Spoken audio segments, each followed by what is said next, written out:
I'll tell you, home was where you were laying. At Anzio, I remember digging a trench and laying in water because it was a wet season. And of course, once we got out of Anzio and the fields were dry enough where tanks and stuff could be used, well, then we were usually walking, or at least it was dry enough where and if you was in a safe place, you could just kind of rest on top of the ground as far as, resting and stuff. But the living conditions were bad.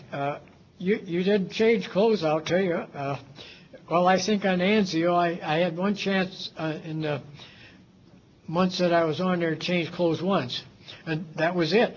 Now, everybody did carry an extra pair of socks, and they were told that you change socks every day, and you take now this is the front line, guys. If you weren't on the front line, you had more liberty that way. But you took your socks off and you put them inside your shirt to keep them warm, because you put them on clean the next day, if you call it clean.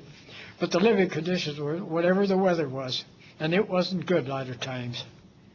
Now, I didn't have that same experience of fighting during the war. I was very fortunate when I went to Germany, to live in the barracks that the German Air Force lived in, and they had ideal conditions. We were 2 persons to a room. We did live on cots, but I had no complaints. The German soldiers, or the German Air Force, really had good living conditions.